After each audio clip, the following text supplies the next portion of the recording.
안녕하세요. 켈리의 작은 도서관에 오신 것을 환영합니다. 오늘은 한지혜 작가의 4월이 오면 그녀도 오겠지를 소개해 드리겠습니다. 창밖으로 뉘엿뉘엿 해가 질 때, 마음 한 자락 서늘한 바람이 불 때, 꼭 그런 날 만났던 누군가에 대한 추억이 문득 떠올라서 나도 모르게 보고 싶다, 신음처럼 새어나오면 손으로 입을 틀어 막았다. 그걸 남편한테 말한다면 어떤 표정을 지을까? 남편이 내게 그런 이야기를 한다면 나는 무슨 말을 할 수 있을까? 한지혜 작가의 4월이 오면 그녀도 오겠지. 낭독 시작하겠습니다.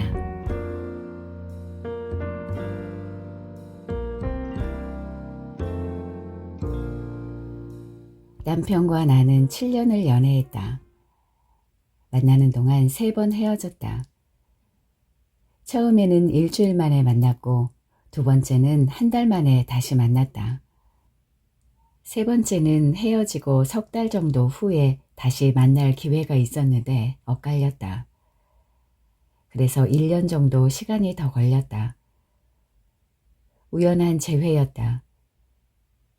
이듬해 우리는 결혼했다. 그러고 나니 비로소 우리가 헤어진 사람들 같았다. 남편과의 3번째 이별이 무엇 때문이었는지 잘 기억나진 않는다. 별일 아니었을 것이다.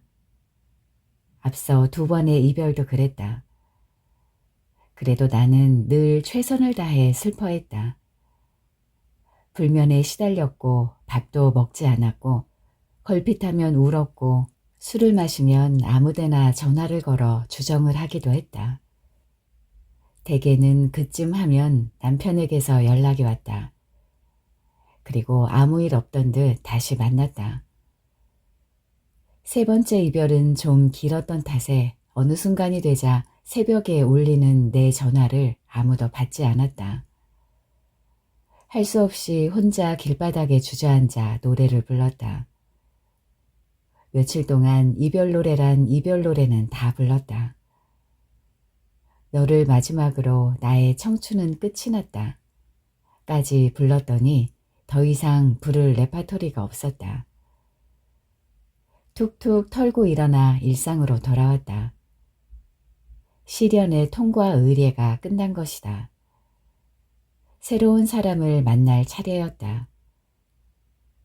제일 먼저 만난 사람은 대기업에 다니는 남자였다. 성실하고 반듯하기가 이루 말할 수가 없었다. 허우대도 멀쩡했다. 입을 열기 전까지는 홀어머니의 누나가 셋이라는 점을 감안해도 괜찮은 남자였다. 그런데 입만 열면 난감해졌다. 세상에 얼마나 많은 책과 영화와 음악이 존재하는지를 깨닫게 해주는 남자였다. 내가 즐기는 책과 영화와 음악은 그 남자가 감동받은 책과 영화와 음악과 완벽하게 달랐다. 고향과 전공과 취미까지 완벽하게 다르다는 걸 확인하자 더 할 말이 없었다. 고장난 라디오처럼 대화가 뚝뚝 끊겼다. 게다가 그는 말을 할 때마다 침이 튀었다. 본인은 그 사실을 전혀 모르는 것 같았다. 뚝뚝 끊어지는 한두 마디를 주고받는 중인데도 조만간 탁자가 흥건해질 것 같았다. 맛있는 거 먹으러 갈래요? 남자가 제안했다. 미각이 같을 리가 없었다. 남자는 나에게 밥을 사주고 싶다고 했지만 나는 그에게 턱받이를 사주고 싶었다. 말 한마디에도 그렇게 침이 튀는데 같이 밥을 먹다니. 어떤 메뉴를 시켜도 국밥이 될 게 뻔했다. 잊고 있던 약속이 생각났다며 서둘러 자리를 파했다. 지극히 상투적인 변명을 둘러댔는데도 남자는 그 변명을 곧이곧대로 믿었다. 무려 일주일이나 날마다 안부 문자를 보내왔다. 내용도 늘 똑같았다. 바쁜 일은 좀 끝났나요? 그럼 맛있는 거 사줄게요. 딱 한 번 본 사람을 어찌나 먹이고 싶어 하는지, 지루할 때 내 표정이 혹 허기진 표정과 비슷한 건 아닐까 궁금했다. 하도 음식 타령을 해서 문자만 보면 식욕이 떨어졌다. 7번째 문자가 왔을 때 단문을 보냈다. 하루 3끼 밥은 꼬박꼬박 먹고 삽니다. 그 다음에는 외제차만 2대를 가지고 있다는 동갑내기를 만났다. 주선자는 고등학교 동창이었는데 인물에 대한 정보는 외제차 2대가 전부였다. 정말 그게 다야? 물었더니 뭐가 더 필요한데? 반문했다. 30 넘어 만나는 남자는 돈이 중요한 기준이다. 호구조사보다 등기부 등본을 먼저 확인해야 하고 소득재산보다 상속재산을 먼저 알아둬야 한다는 말도 덧붙였다. 만나보니 대학원생이었다. 땅 장사로 돈을 번 부모를 둔 외아들이었다. 자신만의 오케스트라를 가지는 게 장래의 희망이라기에 지휘자가 되고 싶다는 말인 줄 알았더니 운영자가 되고 싶다는 말이었다. 중세도 아닌데 개인이 오케스트라를 가지는 꿈을 꾸다니 놀라웠다. 그런 일이 실제 하니까 그런 꿈도 꾸겠지 생각하면서도 신기했다. 저 쓰는 용돈은 충분하지만 오케스트라를 꾸리기에는 지갑이 아직 얇아 때가 될 때까지 학생 신분이나 유지하면 되는 처지였다. 취미는 천문대에 놀러가서 별 관측하기. 제 용돈이 아무리 넉넉하다고 해도 어디까지나 제 용돈인지라 정말 제 일에만 썼다. 커피를 마시는데도 밥을 먹는데도 하루하루 고단하게 일해서 모은 내 지갑만 빤히 쳐다봤다. 번번이 차를 끌고 나와 틈틈이 기름도 넣어줘야 했다. 외제차를 타고 서울 투어를 하는 값이라 치기에는 너무 비쌌다. 그리고 또 몇 사람이 지나갔다. 영화 한번 같이 봤더니 이 대리님은 사랑을 믿으십니까? 자정도 넘은 시각에 문자를 보내 황당하게 만들었던 5살 연하의 거래처 직원.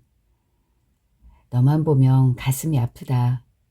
술만 먹으면 붙잡고 울던 유부남 상사.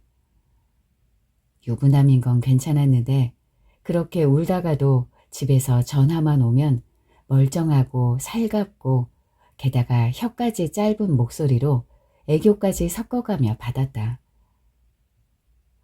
자기야, 아직 안 잤어?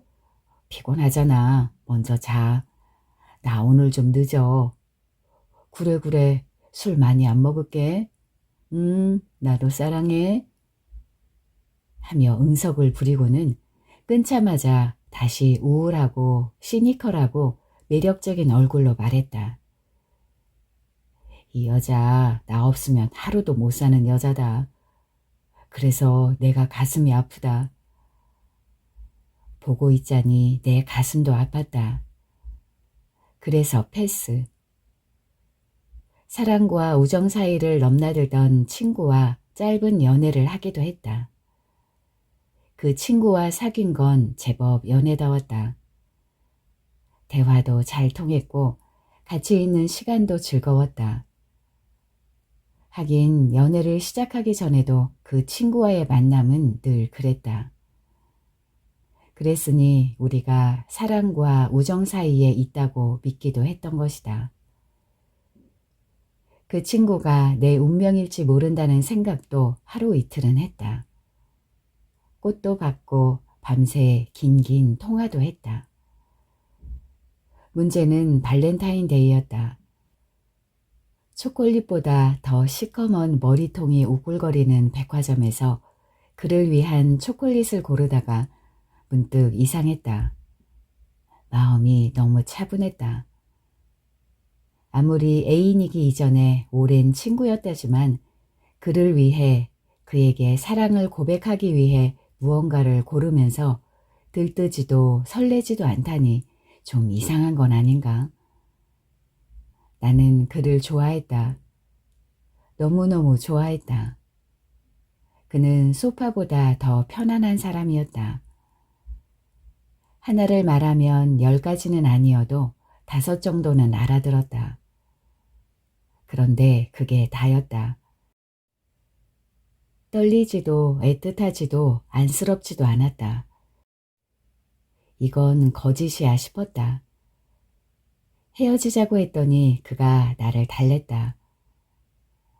조금 더 기다려봐. 이제 겨우 1달이 지난걸. 더 만나보면 달라지지 않겠니? 그의 생각은 옳았다. 1달 뒤 화이트데이에는 그가 나에게 헤어지자고 했다. 1달 전 나와 꼭 같은 얼굴이었다. 거봐, 내 말이 맞지? 나는 아이처럼 깔깔거리며 웃었다. 그날 우리는 사탕 대신 족발을 먹었다. 소주 2병도 사이좋게 나눠 먹었다. 헤어지면서 다정하고 따뜻하고 깊은 포옹을 했다. 아들 군대 보내는 느낌이 이럴까 싶었다. 그 친구는 딸 시집 보내는 느낌이었겠지. 마음이 아프기도 했는데 그건 이제 다시 못 볼 거라는 너무나 분명한 예감 때문이었다. 연애하지 말걸. 다시 만나기 힘든 좋은 친구인데. 뒤늦게 후회했다. 가끔은 류에게 전화가 왔다. 뭐하니? 바빠? 어디야? 너무 늦었니? 다양하게 물었지만 그 말은 늘 한 가지 뜻이었다. 술 마시자. 또한 그 말은 그가 지금 자신을 아는 누구와도 만나고 싶지 않은 상태라는 뜻이기도 했다. 나는 그가 아는 사람 중 그를 모르는 유일한 사람이었다. 그래서 바쁠 때도 있고 멀리 있을 때도 있고 너무 늦은 시간일 때도 있었지만 류에게 전화가 오면 착한 아이처럼 꼬박꼬박 나갔다. 그날은 류에게서 일찍 전화가 왔다. 이제 막 퇴근 전쟁이 시작될 시각이었다. 정체를 고려해서 움직였는데 예상보다 너무 일찍 도착했다. 약속 장소가 어딘지 헷갈렸다. 분명 전에 만났던 곳인데 내 기억과 길이 달랐다. 비슷한 길을 몇 번씩 맴돌며 여기 기웃 저기 기웃 하는데 어디서 많이 본 등 하나가 나처럼 길가에 매달린 간판을 기웃거리며 느리게 걷고 있었다. 저 등이 누구더라? 곰곰 생각하다가 누군지 딱 알아본 순간 그가 뒤돌아섰다. 남편이었다. 순간 멈칫했다. 돌아설까 어쩔까 고민도 시작하기 전이었다. 게다가 난감한 위치였다. 그의 뒤를 밟다 들켰다 해도 믿을 만한 거리였다. 그는 눈만 동그랗게 뜨고는 나를 봤다. 나도 순진한 소처럼 눈만 끔뻑거리며 그를 쳐다보았다. 그가 먼저 입을 열었다. 약속 있니? 어. 이 근처니? 어? 그러고 나니 할 말이 없었다. 그럼 잘 가라 하고 돌아서면 그만인데 그도 나도 쉽게 돌아서지지가 않았다. 어디 가서 차 한잔 할래? 정지 화면처럼 눈만 끔뻑거리며 마주보다가 그가 물었다. 찻집 대신 우리는 가까운 술집으로 들어갔다. 내용 없는 안부를 주고받으며 술잔도 주고받았다. 나중에는 술잔만 주고받았다. 누가 술이 더 센지 내기라도 하는 중인 것 같았다. 그래도 다행히 술 기운이 몸속으로 퍼지자 마음이 착 가라앉았다. 유아의 약속은 기억도 나지 않았다. 아늑한 심정으로 바라보니 헤어지기 전에 나른함도 되살아났다. 반갑기도 하고 예쁘기도 하고 왠지 서럽기도 했다.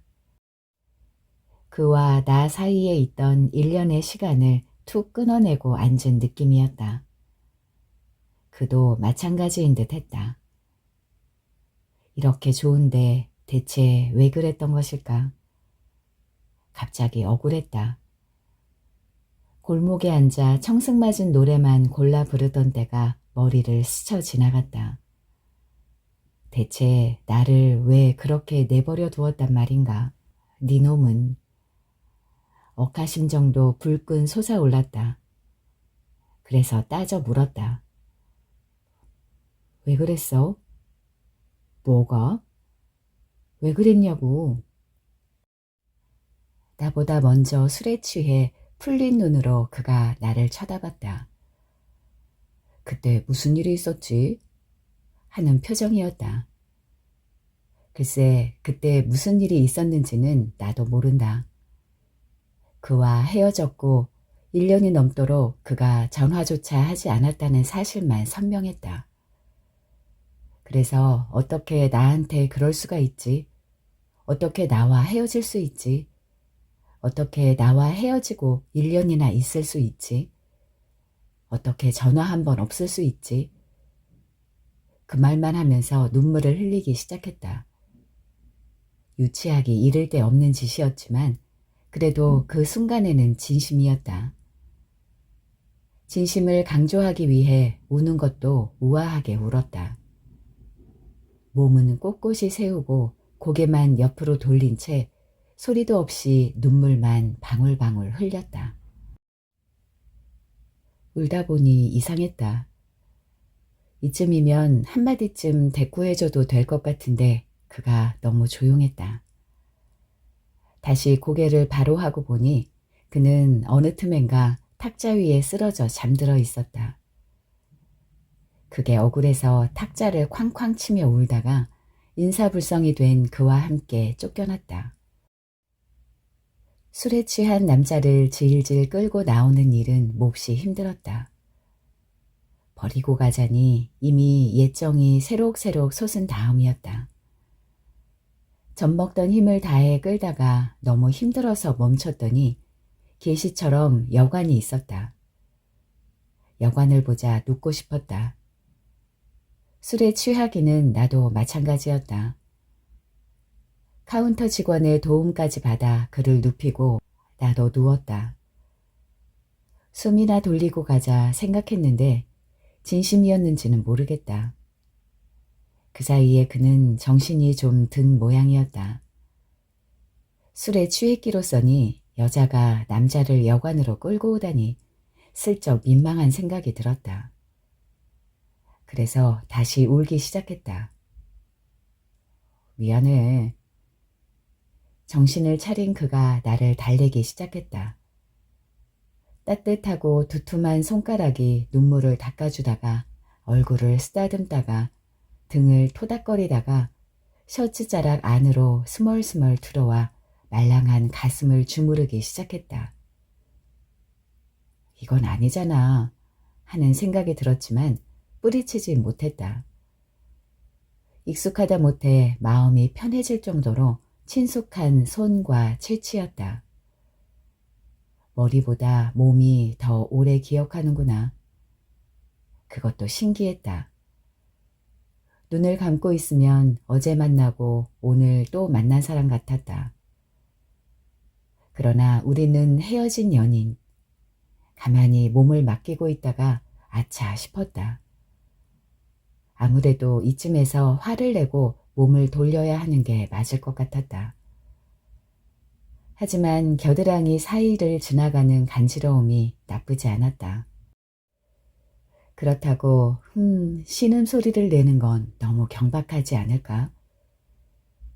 그의 손가락이 지나가는 대로 다 맡기고 있으면서 싫은 척, 마지 못한 척 구는 건 웃기고 장단을 맞추기도 어렵고 시체처럼 가만히 누워있기는 더 어렵고, 불쑥 일어나 이래서는 안 돼. 단정하게 단추를 채우고 나가는 일은 더욱 바보 같고, 어찌해야 하나 고민하고 있는데 불쑥 그의 손가락이 멈췄다. 아차 싶은 순간이 그에게도 찾아온 것이다. 바보, 아이고 바보. 그가 혼자 중얼거렸다. 그 순간 그도 나와 똑같은 고민을 하고 있다는 걸 알았다. 당연한 일이었다. 1년 전 헤어졌고 불과 5시간 전 우연히 다시 만났는데 밥을 먹고 술을 마시고 여관에 기어 들어오고, 웃긴 일이었다. 하지만 우리는 멈추지 않았다. 이 순간 가장 웃긴 일이 멈추는 일이라는 걸 그도 알고 나도 알았다. 그의 손가락이 다시 움직였다. 흥분하지도 무덤덤하지도 않은 채 삽입을 하는 그를 받아들이면서 순간순간 여전히 아차 싶고 이건 아니잖아 싶었다.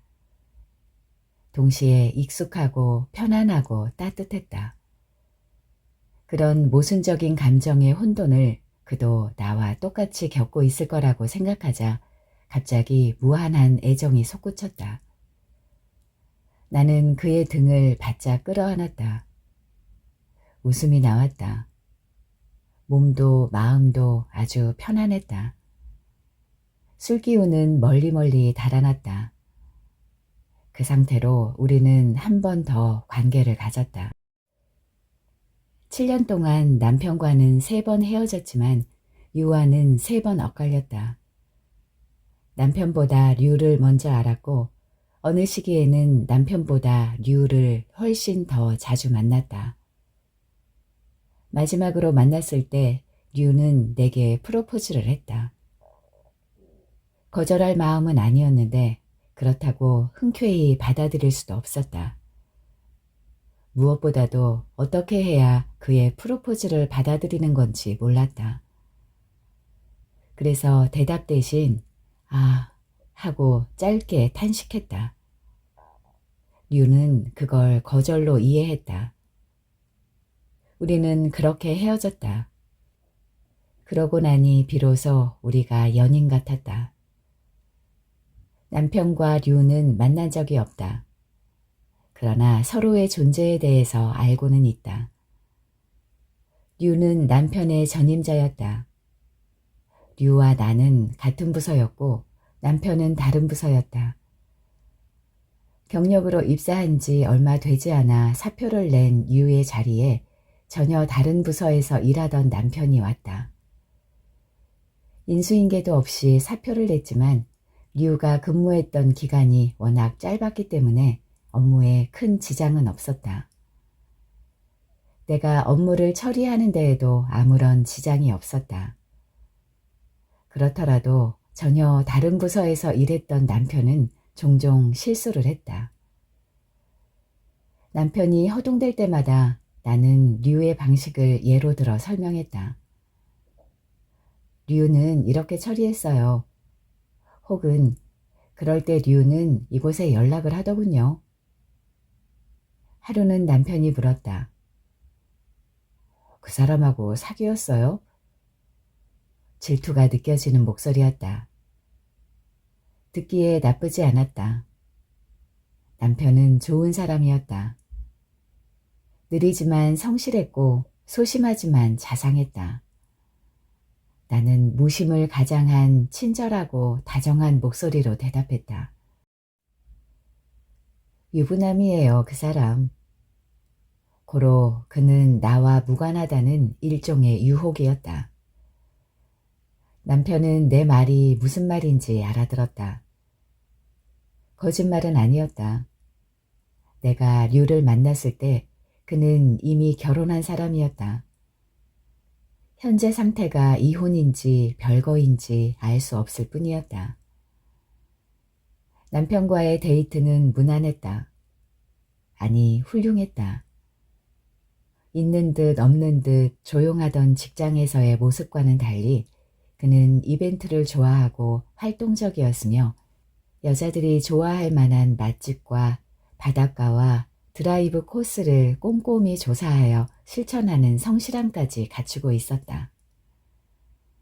연애 경험이 전혀 없는 쑥맥은 아니면서 양다리를 걸칠 것 같은 뻔뻔함도 없었다. 1년쯤 데이트를 하자 이변이 없는 한 결혼은 이 남자랑 하게 되겠구나 싶었다. 나와 연애를 시작한 후 남편은 직장을 옮겼는데 전망 밝은 곳은 아니었다. 틈틈이 가정환경에 관심을 가져보니 물려받을 땅이 있는 남자도 아니었다. 하지만 그때 내 나이는 겨우 20대 중반에도 도달하지 못했으므로 그런 건 중요한 문제가 아니었다. 단지 류가 마음에 걸렸다. 회사를 그만둔 후에도 류와 나는 꾸준히 만났다. 한 달에 한 번일 때도 있고 반년에 한 번일 때도 있었다. 그렇게 만나서는 늘 술만 마셨다. 술을 마시는 동안 술집에서 나오는 음악에 대해서만 얘기했다. 가끔은 안부나 일상에 대해 묻기도 했지만 제대로 대답한 적은 없었다.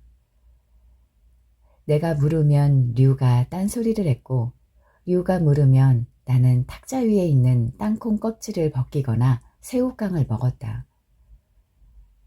그냥 뭐 똑같지. 어쩌다 대답이라고 해봐야 그 수준이었다.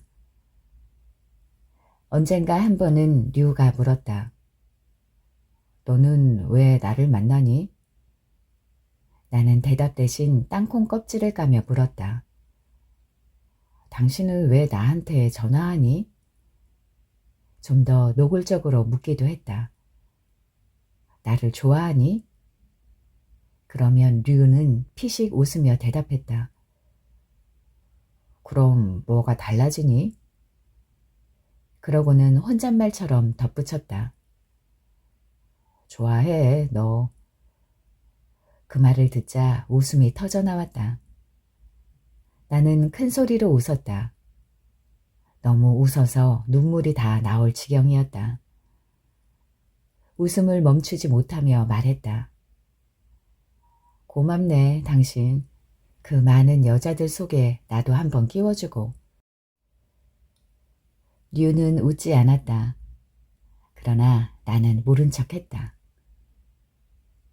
낡은 쿠폰 묶음이 생각난다. 류가 나에게 준 유일한 선물이었다. 만약 그런 것도 선물이라고 할 수 있다면 말이다. 초록색 종이에 검은색 잉크로 인쇄한 그 쿠폰은 레코드점에서 CD 한 장을 살 때마다 주는 일종의 보너스 쿠폰이었다. 30장을 모으면 새 CD 한 장을 마음대로 골라 가질 수 있는데 그가 준 쿠폰은 모두 29장 뿐이었다. 그는 그걸 내 손에 보물처럼 소중하게 쥐어주며 말했다. 무려 29번이나 내가 같은 곳을 갔다는 게 놀랍지 않니? 당연히 놀라웠다. 사람이든 장소든 그는 하나에 몰두하지 못했다. 같은 곳에 서너 번 이상 가지 않았고 한 번에 한 사람만 만나지도 못했다. 29번이나 그를 인도하다니 그곳은 신전보다 위대한 곳임에 틀림없다고 대답했다. 29은 류가 결혼한 나이기도 했다. 나는 29라는 숫자가 류에게 어떤 의미가 있을지도 모른다고 생각했다. 그래서 내가 29이 되면 류와 더 이상 만나지 않기로 결심했는데 정작 29에 헤어진 사람은 남편이었다. 처음 남편과 헤어졌을 때는 날마다 류를 만났다. 약속 같은 건 따로 할 필요도 없었다. 그즈음 류는 늘 같은 술집에 다녔다. 늦은 저녁 그곳에 가면 혼자서 술을 마시고 있는 류가 있었다. 옆에 앉아서 같이 술을 마셨다. 남편과 헤어졌다는 이야기는 하지 않았다. 그러고 보니 누군가와 연애하고 있다는 말을 한 적도 없었다. 일주일쯤 만났을 때 늘 만나던 시간에 늘 만나던 장소에 가보니 술집이 난장판이었다.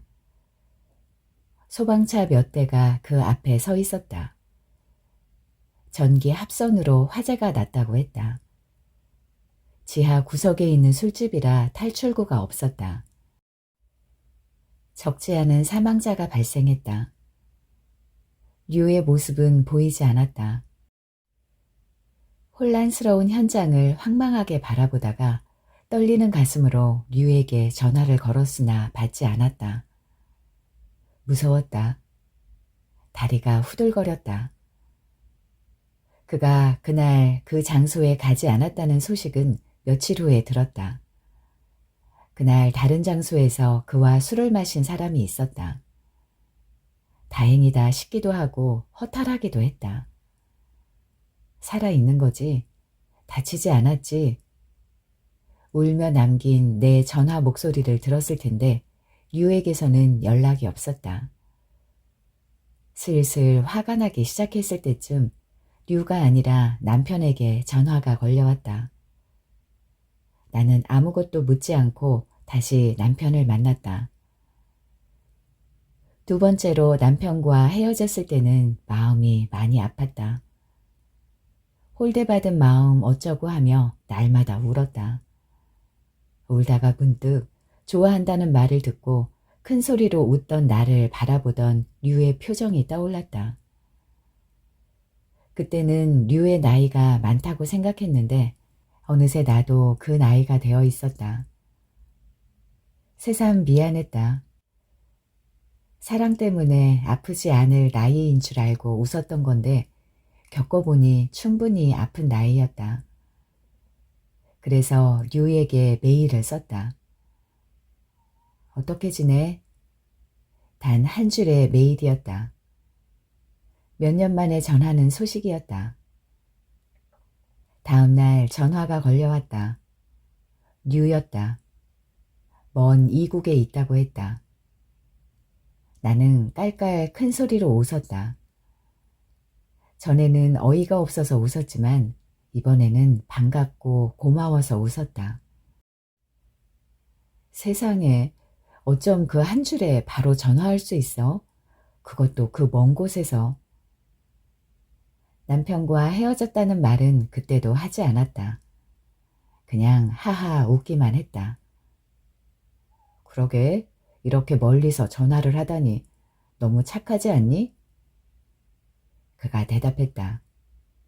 물론 착한 일이었다. 그렇게 멀리서 그렇게 빨리 도착한 전화를 붙잡고 있자니 무엇보다도 큰 위로를 받은 느낌이었다. 가슴이 따뜻해졌다. 우리가 함께한 시간 중에 만약 어떤 낭만이 존재했다면 그건 바로 그 순간이었다. 그 어느 때보다 다정하고 촉촉한 목소리로 출장 간 거야? 물었을 때 아내가 아파 하고 대답하지만 않았다면 정말 완벽한 낭만이었다. 일주일 후에 돌아온 류는 오자마자 내게 전화를 했다. 뭔가에 잔뜩 화가 나 있는 목소리였다. 회사에 갔더니 누군가 자신의 책상 위에 시 한 편을 놓아두었다고 했다. 그걸 읽고 있자니 참을 수가 없었다고 했다. 뭐라고 썼는데? 알만한 새들이 자꾸 날아와 내 소문과 멸시로 얼룩진 잡풀 속 내 비석을 뜯어먹으리. 내가 뭘 그렇게 잘못했니? 대체 왜들 그래? 그는 자신이 이미 죽어 무덤에 누운 사람처럼 그렇게 누워 제 무덤을 보고 비웃는 무리들을 보고 있는 것처럼 부르르 목소리를 떨었다. 하지만 나는 세상 모든 시를 다 외우고 있을 까닭이 없어서 그가 말하는 시가 무슨 시인지 금세 알 수 없었다. 컴퓨터 앞에 앉아있던 게 다행이었다. 주섬주섬 들은 식구를 치니 원문이 나왔다. 장정일, 지하인간. 내 이름은 22살, 한 20년쯤 부질없이 보낸 내로 시작했다. 괜찮아. 당신은 32살도 더 먹었잖아. 너무 끔찍하지 않니? 맞다. 끔찍한 일이다. 소문과 멸시로 얼룩진 삶도, 그 내막을 알만한 새들에게 뜯어먹히는 일도, 그리고 더 끔찍한 일은 그걸 얼마나 두려워하고 있는지를 바로 그 새들에게 들키는 것이었다. 그러나 나는 그를 모르는 새, 혹은 그를 모르는 척 해주는 새, 동시에 그의 두려움을 알고 있는 유일한 새, 그걸 알고 있다는 내색도 하지 않는 예의 바른 새. 류가 나에게 원한 역할이었고 나는 기꺼이 그 역할을 맡았다. 정말 착한 한 마리 새였다, 나는. 그런데 그는 왜 나를 금붕어라고 불렀을까? 그날 저녁 나는 류를 만났다. 내가 남편에 대한 이야기를 하지 않듯 그도 아내에 대한 이야기를 하지 않았다. 헤어질 때쯤 류에게 물었다. 내가 왜 금붕어야? 어? 나는 턱끝으로 그의 휴대폰을 가리켰다. 금붕어는 그의 휴대폰에 저장되어 있는 내 이름이었다. 그는 잠시 망설이더니 별것 아니라는 듯 대답했다. 아무리 배고파도 잡아먹지 않겠다는 나의 다짐. 생각해보니 두 번째로 남편과 헤어진 후 한 달 만에 먼저 연락한 건 나였다. 3월의 마지막 주였다. 메신저 아직 그대로지? 남편에게 문자를 보냈다. 싸우고 난 후 끊었던 메신저를 연결했다. 조금 있으니 메신저 창에 남편이 로그인했다는 표시가 떴다. April come she won't. 4월은 오는데 그녀는 오지 않네. 느닷없이 문자를 보내고 나서 조금 어색했는데 마음이 풀렸다. 자식 기다렸구나. 뭐 그런 심정이었다. 모처럼 따뜻한 데이트를 했다. 남편은 그새 새로운 코스를 개발해냈다. 전에는 간 적이 없던 전망 좋은 레스토랑, 그리고 와인바. 업그레이드된 데이트였다. 은은한 조명 아래에서 스테이크를 썰고 있자니 몇 년 동안 금붕어 한 마리를 키웠다는 류에 대한 생각은 멀리 사라졌다. 대체 이런 곳은 어떻게 한 거야? 그새 연애라도 한 거야? 나는 가볍게 눈을 흘렸다. 지나치지 않게 애교를 섞어 입도 삐죽거렸다. 그러고 있는 나를 흐뭇하게 보던 남편이 불쑥 말을 던졌다. 전에 없이 간지러운 대사였다. 그러니까 이런 대사. 넌 눈이 참 특이하게 생겼어. 어떤데? 빗방울을 닮았어. 막 떨어지는. 그래? 그렇게 이상하게 생겼어? 아니, 그냥 좀 우울해 보여. 똑 떨어지려는 물방울 같거든. 그건 너무 많이 울어서 그래. 콧소리 섞어 대답하려다 참았다. 걸핏하면 울어버리는 버릇이 있는 건 사실이었지만 그 대답은 너무 심파였다. 왜 울었는지 물어봐 줄 것 같지도 않았다. 물어본다고 해서 딱히 대답할 말이 있지도 않았다. 울었던 건 사실이지만 이유는 없었을 것이다. 인생에는 그런 순간도 있는 법이다. 하염없이 울면서 그 이유는 모르는 때, 그 이유를 모르기 때문에 다행히 우는 걸로만 모든 시간을 보낼 수 있는 그런 때. 대신 나는 물었다. 물고기 같지는 않니? 물고기? 붕어. 이를테면 금붕어 같은 거. 글쎄. 남편이 고개를 갸웃거렸다. 제발 그렇다고 대답하지 마. 속으로 중얼거렸다. 다행히 남편은 더 이상 아무 말도 하지 않았다. 그렇게 우리는 다시 만났다. 한 달, 두 달이 지났다. 4월이 가고 5월이 오고 다시 6월이 지나갔다. 그런데도 남편의 메신저 대화명은 바뀌지 않았다. 내가 아니었다. 그녀는. 그제야 궁금했다. 그러나 물을 수 없었다. 자존심 때문이기도 했다. 남편의 메신저 대화명을 볼 때마다 묘한 감정이 스쳤지만 그럴 때마다 그녀? 그녀? 하고 혼자 중얼거렸다. 기다리던 그녀가 누구인지는 모르겠지만 그녀가 오지 않았음에도 남편은 나와 다시 연애를 시작했다. 그녀가 오면 나와 헤어지게 될까? 아닐 것이다. 단지 내 마음의 절반쯤이 남편 아닌 다른 누군가에게 있듯 남편의 마음도 절반쯤은 다른 누군가에게 건너가 있을 뿐이었다.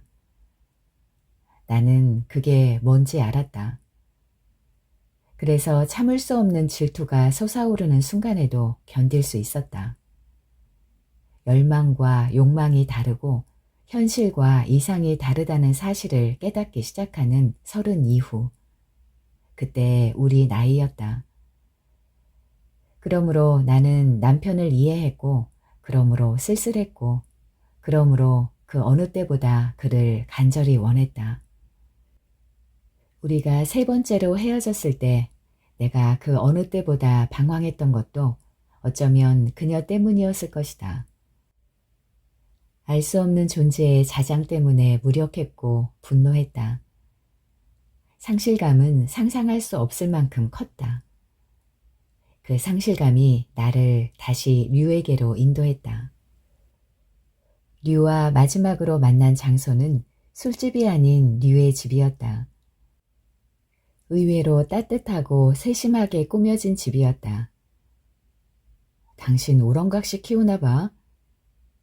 농담이 절로 나왔다.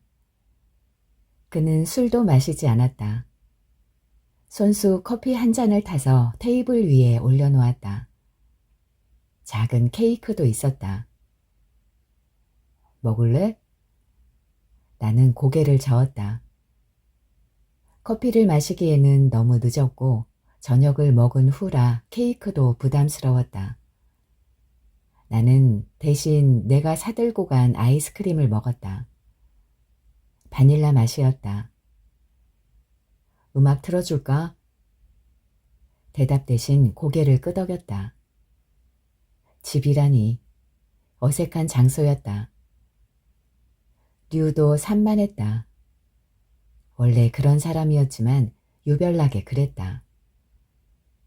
이 음악을 틀다가 저 음악으로 바꿨다가 금세 또 다른 CD를 끼워 넣었다. 이번에 고른 건 마음에 들었는지 흐뭇한 표정으로 고개를 끄덕이더니 그는 내 옆에 털썩 앉았다. 노래가 나왔다. 4월이 오면 그녀도 오겠지. 봄비로 시냇물이 풍성하게 넘쳐 흐를 그때. 5월이면 그녀는 머물 거야. 음악을 배경으로 깔고 그가 물었다. 결혼할래? 음악 말고는 아무것도 없었다. 케이크에 촛불도 꽂지 않았고 꽃다발도 없었고 반지도 없었다. 술 마시자 하고 전화할 때보다 더 무심한 목소리였다. 게다가 배경음악으로 에이프릴 컴 쉬위를 고르다니. 4월에 만난 그녀가 여름이 저물기도 전에 떠나버려서 9월에 벌써 희미한 옛사랑의 그림자를 반추하고 있다는 내용의 가사였다. 아이고야, 탄식이 절로 흘러나왔다. 하필이면, 왜 하필이면 에이프릴 컴 쉬위일인가. 100번 생각해도 프로포즈 음악으로는 어울리지 않았다. 에이프릴 컴 쉬위일이라니. 결코 돌아오지 않는 남편의 그녀만 자꾸 생각났다. 그 오랜 세월 우리의 엇갈림이 남편과 류가 짜고 친 장난 같았다. 이건 아니야. 나는 가만히 고개를 저었다. 류는 그걸 거절로 이해했다. 그래, 어쩌면 거절이었다. 혹 그가 다른 음악을 준비했다면 나는 그의 프로포즈를 받아들였을까? 무안을 당한 듯 붉어진 얼굴로 가만히 앉아있는 그를 두고 나오면서 나는 이것이 우리의 마지막이라는 걸 깨달았다. 나이를 먹는다는 건 마지막 순간을 알아보는 게 아닐까 싶다. 처음이 언제인지는 눈치채지 못하겠는데 신기하게도 이별의 순간은 환히 보인다. 웃고 떠들며 그 어느 날보다 시끄럽고 다정한 한때를 보냈더라도 그것이 이별인지 아닌지 쉽게 구별하게 된다. 그날을 생각하면 지금도 마음이 아프다. 혼자 남아 울고 있을 그의 모습이 떠오른다. 상상하면 미안하고 가슴 아픈 장면이지만 그래도 그날 부디 그가 최선을 다해 울었기를 바란다. 진심으로 그랬으면 좋겠다. 적어도 내 생에 어떤 한 사람이 나를 위해 울었고 내가 누군가로 인해 마음 아픈 적이 있었다는 기억도 없이 어찌 사랑을 말할 수 있을 것인가. 그러나 류가 나의 사랑이었는지는 모르겠다. 그것도 사랑이었을까에 대해서는 스스로에게도 묻지 않았다. 우리 사이에 무언가 있다면 그것은 사랑이 아니라 그리움이었다. 그래서 우리는 7년 동안 만난 적 없이 헤어지기만 했다. 생각해보니 그것도 연애였다. 그런 식의 연애도 가능하다는 걸 나는 류를 통해 배웠다. 남편과 나는 이듬해 결혼을 했다. 우리의 결혼식에는 수많은 그와 그녀가 참석했다. 수많은 그가 내게 축하 인사를 건넸고 수많은 그녀도 그에게 웃음을 흘렸다. 어떤 그녀와는 가벼운 포옹도 했다. 나는 모든 그와 그녀에게 우아하고 아름다운 미소를 던졌다. 그 중에 4월의 그녀도 있었을까? 모르겠다. 어쨌든 류는 오지 않았다. 세 번째로 다시 만났을 때 남편은 그녀와 무관한 메신저 대화명을 쓰고 있었다. 그렇다고 해서 그녀를 잊은 건 아니었다. 묻지 않아도 알 수 있었다. 직관은 때로 놀라운 능력이다. 그녀는 돌아오지 않았고 우리가 함께 또 따로 보낸 4월은 수시로 지나갔다. 그것이 정확히 몇 번인지는 헤아리지 않았다. 결혼 이후 남편과 나는 같이 살았으나 같이 살지 않았다. 우리의 마음이 그랬다. 불행했다는 뜻은 아니다. 권태롭지도 않았다. 굳이 상태를 설명하자면 그건 평화였다. 온 인류의 평화를 합친 것보다 더 큰 평화였다. 우리는 몇 가지 정치, 경제, 사회 현상에 대해 똑같이 분노하고 나란히 비판했으며 같은 취향의 음악과 영화를 즐겼고 서로의 마음에 꼭 드는 선물을 고르는데 실패한 적이 없었다.